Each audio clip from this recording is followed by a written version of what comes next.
John Wesley Elliot was arrested in Bowling Green, Kentucky on October 20th, 2007. He was sentenced to 7 years in prison and was registered as a sex offender. We're going to analyze the specific things he subconsciously does as he eventually finds out he's been caught red-handed. When we pinpoint certain movements, we can find the exact moments that his whole world shatters. For a little backstory, To Catch a Predator is a show on Dateline NBC that is famous for catching predators in the act. It begins with a decoy that these predators message over the internet, and it eventually leads to an in-real-life meeting where the show will be filmed. Upon coming to the trap house, Elliot believes that the person he's going to see is 12 years old. The decoy is not actually 12, but a 19-year-old woman. Anyway, let's look at the footage. Okay, out of the vehicle. Hey, come on in. Walking into our undercover house is 39-year-old John Elliot, a factory worker for a window company. He's driven 2.5 hours to meet a girl who told him she was 12 and home alone. It's after 1 o'clock in the morning. As we can tell, Elliot is uncomfortable. We can see this by the way he's walking. He uses very stiff movements, which is a common symptom of being stressed.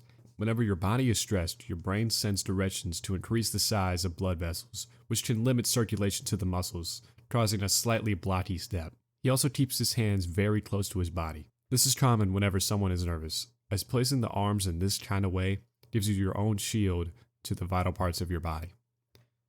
As he walks in, if you look at his face, you can see his expression change from a smile to a concerned, fearful face. And notice that whenever he closes the door, he looks out the window to try and gain some more information.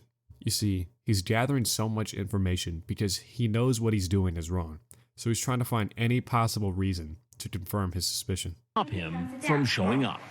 How did you find him? I've got to pee so bad. Yeah, it's the first door on the left. I let him go to the bathroom and... Whenever he's walking over to the chair, he reaches for the back of his head. This is a common motion people like to call a self-soothe. Other examples of self-soothes can be touching your face, tapping your fingers, or adjusting a piece of clothing. Try to spot some of these self-soothes in the footage to come. Once he makes it into the room, his face gives clear signs of panic. He also gives multiple glances around the room. Remember, he is super duper ridiculously nervous, so he's trying to get every piece of information out of this room he can. Whenever he asks to use the bathroom, you see him put his hands up and start shaking them. This is a common defense mechanism. For example, whenever a police officer asks you to put your hands up, you do. This serves the purpose of letting them know you're not going to try anything. Him putting his hands up kind of serves as a way of letting his guard down. With this, you begin to see him kind of wind down, or maybe he's just got to pee really bad. She let me go to the bathroom. We're going to be here a while. Gosh, you're pretty. Thank you. We see more of the subtle self-soothes come out of Elliot. You see him occasionally glance down to check the time, and we can hear his breathing start to get heavier as he grows more suspicious. So what are your plans, or what are you thinking? Kissing you. Gross. Yeah. I mean, that was, how we talked on the internet. As the decoy presses him, he stops smiling and seems to get suspicious. She asks him about that photo he sent her of the girl receiving oral sex. Oh, that picture you sent me with the 14-year-old girl. Was she really 14?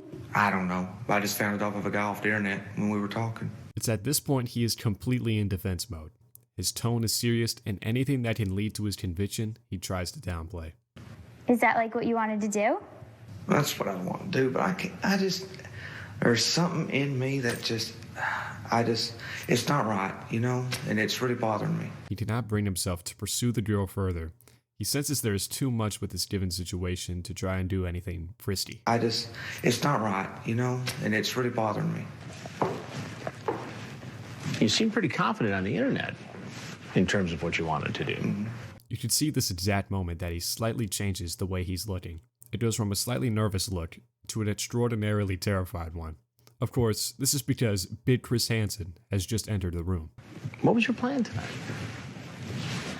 Actually, I wasn't really going to be doing anything because I was worried of getting too scared and nervous about it. Now, why were you getting so scared and nervous? Well, I just knew it wasn't right. But that's not how you made it sound online. I know. And what about the photo? Pay attention to how he's sitting. Just like him right now, he's very stiff. He also has his hands on his lap as a defense mechanism. He needs them close to his private area because he's nervous of threats, like Big Chris. And what about the photos he sent of himself masturbating? Why'd you do it? Well, just everything in my life is it's all screwed up. I got a bad job. My marriage is not good. Did you bring any condoms? No, I wasn't going to do anything like that. Yeah, what were you going to do? It was just oral. Just oral. Well, I didn't think it was that bad on oral.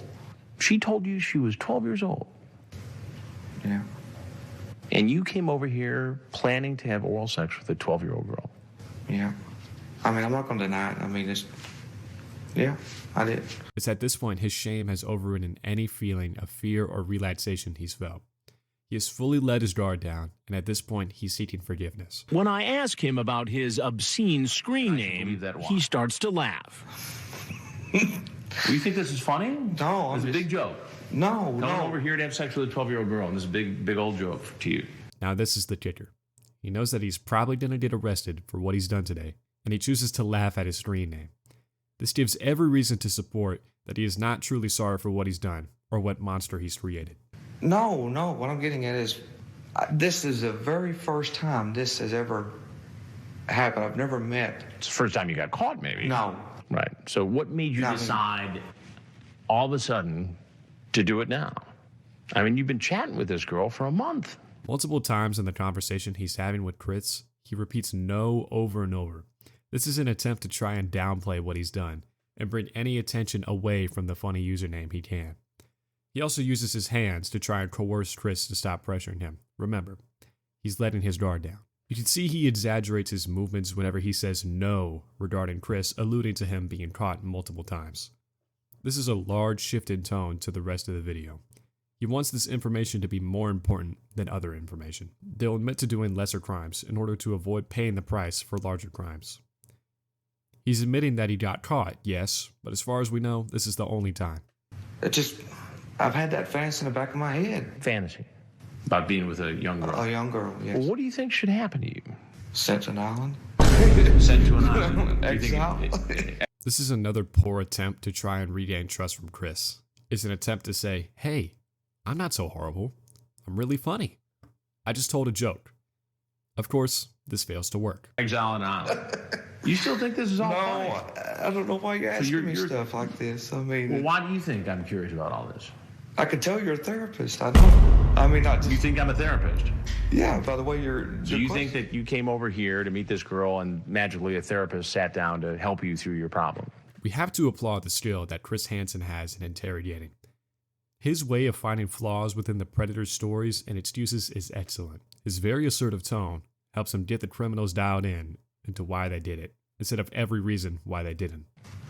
I don't know. You don't know? Well, do you ever watch television? No, sir. Well, there's something I got to tell you. I'm Chris Hansen, and I work for a show called Dateline NBC. Okay. And we're doing a story on adults who try to meet young teenagers online for sex. Okay. It's called To Catch a Predator. So if there's anything else that you'd like to tell us about your situation, we'd like to hear it. I love my wife, and I know it doesn't look like it. I need to see a psychiatrist because of the way everything's going with my life. This is the very final attempt to try and regain his reputation after being caught. He says he loves his wife, and he alludes to the fact that he may not be perfectly sane. He's then brought to the sheriff's office to be questioned. Hands out! Hands out!